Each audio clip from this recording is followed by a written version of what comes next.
कहानी है बेटी और बहू में फ़र्क। जब से वे सपना की शादी करके मुक्त हुए तब से हर समय प्रसन्न चिन्ह दिखाई देती थी।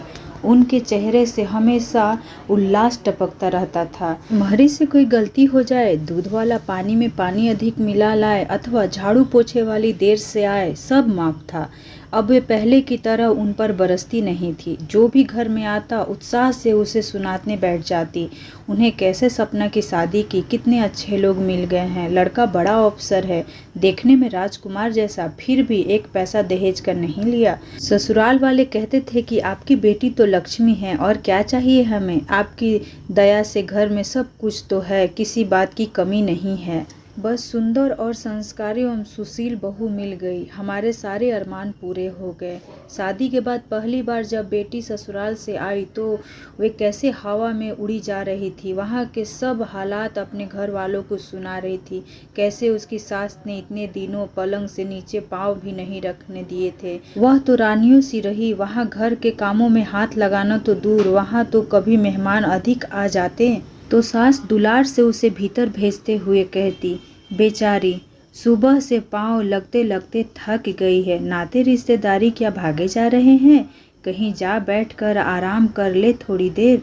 और उसकी ननद अपनी भाभी को सहारा देकर पलंग पर बैठा आती। यह सब जब उन्हें सुना तो फूली नहीं समाई, कलेजा गज भर का हो गया। दिन भर चाय से रस ले लेकर वे बेटी की ससुराल की बातें पड़ोसियों को सुनाने से भी नहीं चूकती थी। उनकी बातें सुनकर पड़ोसियों की ईर्ष्या होती। वे सपना के ससुराल वाले को लक्ष्य कर कहते, कैसे लोग फंस गए इनके चक्कर में, एक पैसा दहेज में नहीं देना पड़ा बेटी के विवाह में, और ऐसा शानदार रोबीला वर मिल गया, ऊपर से ससुराल में इतना लाड प्यार।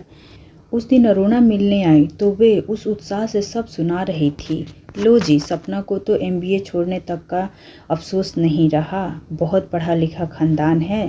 कहते हैं MBA क्या बाद में यही कि यूनिवर्सिटी में PhD भी करवा देंगे। पढ़ने लिखने में तो सपना हमेशा से ही आगे रही है।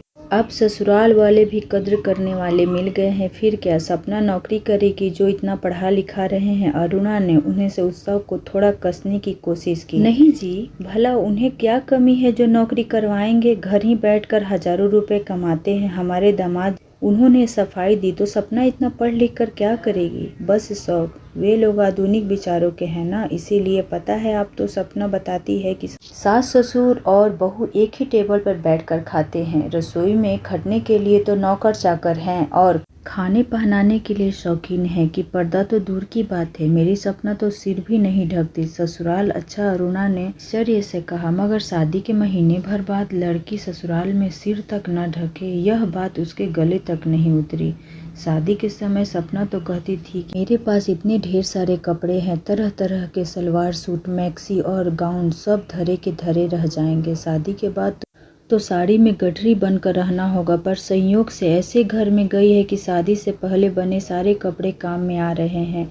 उसके ससुराल वालों को तो यह भी ऐतराज नहीं था, बाहर घूमते जाते समय भी चाहे, लेकिन बहन जी ये बातें क्या सास ससुर कहेंगे। यह तो पढ़ी लिखी लड़की खुद सोचे कि आखिर कुंवारी और विवाहिता में कुछ तो फर्क है ही। श्रीमती अरुणा से नहीं रहा गया। उन्होंने सोचा कि शायद श्रीमती अरुणा को उनकी पुत्री के सुख से जलन हो रही है, इसीलिए उन्होंने और रस लेकर कहना शुरू किया, मैं तो डरती थी, मेरी सपना को शुरू से ही सुबह देर से उठने की आदत है, पराए घर में कैसे निभेगी, पर वह तो वहाँ सुबह बिस्तर पर ही चाय लेकर आराम से उठती है। फिर उठे भी किस लिए, स्वयं को कुछ काम तो करना नहीं पड़ता। अब चलूँगी बहन जी, श्रीमती अरुणा उठते उठते बोली। आशा करती हूँ कि बेटी और बहू में फ़र्क कहानी आप लोगों को पसंद आ रही होगी। तो ये तो थी सपना की माँ का सपना के प्रति सोच। अब सपना की माँ की बहू के प्रति क्या सोच है, मैं नेक्स्ट वीडियो में लेकर के आऊँगी। तो प्लीज़ कहानी में कंटिन्यू बने रहें। मिलते हैं दूसरे वीडियो में। धन्यवाद।